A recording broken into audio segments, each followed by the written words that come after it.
മലയാളം വാനോളം ലാൽസരം എന്ന പരിപാടി സെൻട്രൽ സ്റ്റേഡിയത്തിൽ അല്പസമയത്തിനകം തന്നെ ആരംഭിക്കും. ചലച്ചിത്ര രംഗത്തെ പ്രമുഖരൊക്കെയും ഇവിടെ വിശിഷ്ട അതിഥികളായി എത്തിയിട്ടുണ്ട്. നമ്മൾ അവിടേക്കാണ് പോകുന്നത്. അവിടെ ഏതുവരെയായി ഒരുക്കങ്ങൾ, പരിപാടി തുടങ്ങാറായോ, എല്ലാ അതിഥികളും എത്തിയോ എന്നൊക്കെ അഞ്ജു ജയപ്രകാശ് നമുക്ക് പറഞ്ഞു തരാം. അഞ്ജു, എന്തായി, ഏതുവരെ എത്തി ഒരുക്കങ്ങളൊക്കെ? എല്ലാവരും എത്തി തുടങ്ങിയോ, എത്തിക്കഴിഞ്ഞോ? അതായത് 5 മണിയാണ് പരിപാടി പറഞ്ഞിരുന്നത്, ഇപ്പോൾ 5:15 ആകുന്നു. പരിപാടി തുടങ്ങാറായോ? സേതു, എല്ലാ കണ്ണുകളും ഈ സെൻട്രൽ സ്റ്റേഡിയത്തിലെ സ്റ്റേജിലേക്കാണ്. ലാലേട്ടൻ എപ്പോൾ വരും എന്ന കാത്തിരിപ്പിലാണുള്ളത്. ഒരുപക്ഷെ ഫ്രെയിം ഒന്ന് സ്റ്റേജിൽ തിരിച്ച് കാണിക്കുകയാണെങ്കിൽ ഒരുപക്ഷെ ലാലേട്ടൻ എന്ന മഹാവിസ്മയത്തെ കാണാനെത്തിയ അതിഥികൾ, ഇന്ത്യൻ ചലച്ചിത്ര മേഖലയിലെ നിരവധി പേർ, സാമൂഹ്യ രാഷ്ട്രീയ മേഖലയിലെ പ്രമുഖർ, ഒപ്പം തന്നെ ആ നടനെ ഇഷ്ടപ്പെടുന്ന അതിലേറെ ആരാധക ആയിട്ടുള്ള ഒരു കൂട്ടം ജനങ്ങൾ, അവരാണ് ഈ സെൻട്രൽ സ്റ്റേഡിയത്തിൽ നിറഞ്ഞ് കവിഞ്ഞിരിക്കുന്നത്. അവരെയും നമുക്ക് കാണാം. എന്തായാലും പരിപാടി അല്പസമയത്തിനകം തന്നെ ആരംഭിക്കുമെന്നാണ് മനസ്സിലാക്കാൻ സാധിക്കുന്നത്. മന്ത്രി വി ശിവൻകുട്ടി, സജി ചെറിയാൻ ഉൾപ്പെടെയുള്ള ആളുകൾ സ്റ്റേജിലുണ്ട്. ഇനിയിപ്പോൾ മറ്റ് വിശിഷ്ട വ്യക്തികൾ കൂടി സ്റ്റേജിലേക്ക് അല്പസമയത്തിനകം കയറും. എന്തായാലും മോഹൻലാൽ ഇവിടേക്ക് എത്തിച്ചേർന്നിട്ടുണ്ട്. ഇപ്പോൾ ദൃശ്യങ്ങളിൽ വിശിഷ്ട വ്യക്തികളെയൊക്കെ കാണാൻ സാധിക്കും. ഇവരും എല്ലാവരും കാത്തിരിക്കുന്നത് ലാലേട്ടനെയാണ്. നമുക്കറിയാം, ആദരം അർപ്പിക്കുന്ന ചടങ്ങിലേക്ക് തന്നെയാണ് പോകുന്നത്. എന്തായാലും നമുക്ക് മന്ത്രിമാരുൾപ്പെടെയുള്ള ആളുകൾ ഇവിടെ ഉണ്ട്. ലാലേട്ടനെ കുറിച്ച് ഓർക്കുകയാണെങ്കിൽ എന്തായാലും മനസ്സിലാവും. എൻ്റെ മഞ്ഞിൽ വിരിഞ്ഞ പൂക്കൾ മുതലുള്ള സിനിമകൾ നേരിട്ട് കാണാൻ കഴിഞ്ഞ ഒരാളാണ്. വളരെ സന്തോഷമാണ്, ഏറെ അഭിമാനമാണ്. മലയാളികൾ ഒന്നാകെ അഭിമാനിക്കുന്ന ഒരു മുഹൂർത്തമാണ്. ലാലേട്ടൻ്റെ ഒരു ഇഷ്ടപ്പെട്ട സിനിമ എന്ന് പറയുമ്പോൾ ലാലിൻ്റെ സിനിമയെക്കുറിച്ചാണോ ചോദിക്കുന്നത്? ലാലിൻ്റെ എല്ലാ സിനിമകളും, മഞ്ഞിൽ വിരിഞ്ഞ പൂ തൊട്ടുള്ള എല്ലാ സിനിമകളും ഒരേപോലെ ഇഷ്ടമാണെന്ന് പറയുന്നതിൽ എനിക്ക് യാതൊരു മടിയില്ല. കാരണം ഓരോ സിനിമയിലും ഒരു വ്യത്യസ്തനായിട്ടുള്ള ലാലിനെയാണ് നമ്മൾ കാണുന്നത്. ലാലിൻ്റെ വേഷപ്പകർച്ച ഓരോ സിനിമയിലും വ്യത്യസ്തമാണ്. അത് മനോഹരമായിട്ട് കാണാൻ സാധിക്കുന്നുണ്ടെന്ന്. ഇത്തരത്തിൽ നിരവധി പ്രമുഖരായിട്ടുള്ള ആളുകളാണ് ഈ വിശിഷ്ട വ്യക്തികളായിട്ട് ഈ സ്റ്റേജിന് പുറത്ത് ഇരിക്കുന്നത്. ഒപ്പം തന്നെ സ്റ്റേജിന് ഒരുപക്ഷെ ദൃശ്യങ്ങളിൽ കാണാൻ സാധിക്കും, കടുത്ത നിയന്ത്രണത്തിന് ഇടയിലാണ് ഈ പരിപാടികളൊക്കെ സംഘടിപ്പിക്കുന്നത്. അതിൻ്റെതായിട്ടുള്ള തിക്കും തിരക്കുമുണ്ട് സേതു. അതുകൂടി ദൃശ്യങ്ങളിൽ കാണണം. മാധ്യമങ്ങളൊപ്പം തന്നെ വേദിയിൽ ലാലേട്ടനൊരു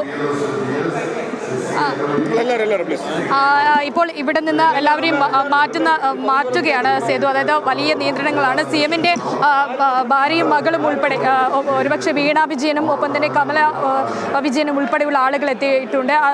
മുഖ്യമന്ത്രി അല്പസമയത്തിനകം തന്നെ വേദിയിലേക്ക് എത്തിച്ചേരുമെന്നാണ് മനസ്സിലാക്കാൻ സാധിക്കുന്നത്. അങ്ങനെ വേദിയുടെ പുറത്തിരിക്കുന്ന ആളുകളെയും ഉൾപ്പെടെ നമുക്ക് ദൃശ്യങ്ങളിൽ കാണാൻ സാധിക്കും. സിനിമാ മേഖലയിലെ, ചലച്ചിത്ര മേഖലയിലെ ലാലേട്ടനൊപ്പം ചേർന്ന് അഭിനയിച്ചവർ, ലാലേട്ടനുമായിട്ട് ഒരുപാട് ഓർമ്മകൾ പങ്കുവെക്കേണ്ട ആളുകൾ, അങ്ങനെ നിരവധി ആളുകളാണ് ഈ വേദിയുടെ മുന്നിലായിട്ട് നിലകൊള്ളുന്നത്. കൂടി ദൃശ്യങ്ങൾ പോയാൽ മനസ്സിലാക്കാൻ സാധിക്കും. അല്പസമയത്തിനകം തന്നെ പരിപാടി ആരംഭിക്കുമെന്നാണ് മനസ്സിലാക്കാൻ സാധിക്കുന്നത്. എന്തായാലും കടുത്ത നിയന്ത്രണത്തിൽ ലാലേട്ടനെ ഒരു നിമിഷം കാണാനുള്ള ആഗ്രഹത്തിന് ഈ സെൻട്രൽ സ്റ്റേഡിയം മുഴുവൻ നിറഞ്ഞു കവിഞ്ഞിരിക്കുകയാണ്. ഒരുപക്ഷെ ശങ്കറിനെ കാണുന്നുണ്ട്. നേരത്തെ നമ്മുടെയൊക്കെ പ്രിയപ്പെട്ട നടൻ ജഗദീഷ് ശ്രീകുമാറിനെ കണ്ടിരുന്നു. അപ്പോൾ സിനിമാ മേഖലയിൽ നിന്നുള്ള കൂടുതൽ താരങ്ങളൊക്കെ അവിടെ എത്തിയിട്ടുണ്ടോ? സിനിമാ മേഖലയിലെ നിരവധി താരങ്ങൾ ഇവിടെ എത്തിച്ചേർന്നിട്ടുണ്ട്. നമുക്ക് അവരുടെയൊക്കെ വാക്ക്, ലാലേട്ടനെ കുറിച്ചുള്ളത് അവരുടെയൊക്കെ വാക്കുകൾ കേൾക്കണമെന്നുണ്ട്. പക്ഷേ അത്തരത്തിലേക്ക് പോകാനുള്ളൊരു തടസ്സം ലാലേട്ടൻ എന്ന് പറയുമ്പോൾ എന്താ മനസ്സിലേക്ക് ഓടിയത്? ലാലേട്ടൻ എന്ന് പറയുമ്പോൾ ആ പേരിൽ തന്നെ ഉണ്ടല്ലോ ഏട്ടൻ. നമുക്ക് ഏറ്റവും ഇഷ്ടമുള്ളവരെ, പ്രത്യേകിച്ചും കണ്ണൂർക്കാരെല്ലാവരും ഏട്ടാന്ന് വിളിക്കും. അപ്പോൾ ഏട്ടാന്ന് വിളിക്കുന്നത് അത്രയും സ്നേഹമുള്ളവരാണ്. അപ്പോൾ അതുകൊണ്ട് ലാലേട്ടൻ എന്ന് പറയുന്നത് സ്നേഹമാണ്. മുണ്ടു മടക്കി വിട്ടിട്ടുള്ള ലാലേട്ടനെയാണോ, റൊമാൻറ്റിക് ആയിട്ടുള്ള ലാലേട്ടനെ? ഏത് ലാലേട്ടനെയാണ്? റൊമാൻറ്റിക് ആയിട്ടുള്ള ലാലിനെ തന്നെയാണ്.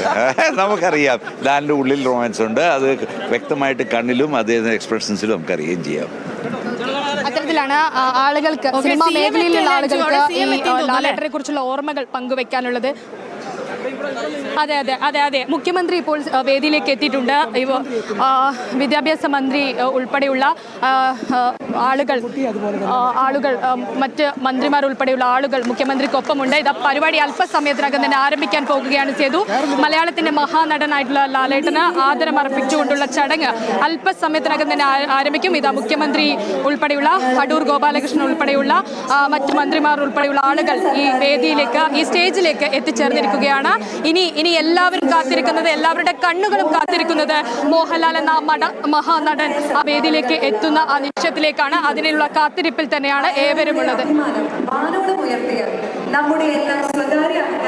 ഓക്കെ, ഇപ്പൊ പരിപാടി തുടങ്ങിയിട്ടുണ്ട്. ദാദാ സാഹിബ് ഫാൽക്കെ പുരസ്കാരം ലഭിച്ച നമ്മുടെയൊക്കെ പ്രിയപ്പെട്ട മലയാളത്തിന്റെ മഹാനടൻ മോഹൻലാലിന് നമ്മുടെ സംസ്ഥാന സർക്കാർ നൽകുന്ന ആദരമാണ്, ആ ചടങ്ങാണ് പ്രിയപ്പെട്ട പ്രേക്ഷകർ നമ്മൾ കണ്ടുകൊണ്ടിരിക്കുന്നത്. മലയാളം വാനോളം ലാൽ സലാം, ആ പരിപാടിയാണ് സെൻട്രൽ സ്റ്റേഡിയത്തിൽ നടന്നുകൊണ്ടിരിക്കുന്നത്. ഇപ്പോൾ CM പിണറായി വിജയൻ അദ്ദേഹം അവിടെ എത്തിയിട്ടുണ്ട്. വിദ്യാഭ്യാസ മന്ത്രി വി ശിവൻകുട്ടിയെയും മന്ത്രി സജി ചെറിയാനെയും GR അനിലിനെയും അടക്കമുള്ള മന്ത്രിമാരെയും മറ്റ് റഹീം MP ഒക്കെ നമ്മൾ കണ്ടിരുന്നു. അവരെല്ലാം സ്റ്റേജിലുണ്ട്. അപ്പോൾ പരിപാടി അവിടെ ആരംഭിച്ചിട്ടുമുണ്ട്. ഇനിയിപ്പോ 5 ഇപ്പൊ പറഞ്ഞു നിർത്തിയതുപോലെ തന്നെ മലയാളത്തിന്റെ മഹാനടൻ, ആ മഹാനടന്റെ വരവിന് വേണ്ടിയുള്ള ഒരു കാത്തിരിപ്പാണ്.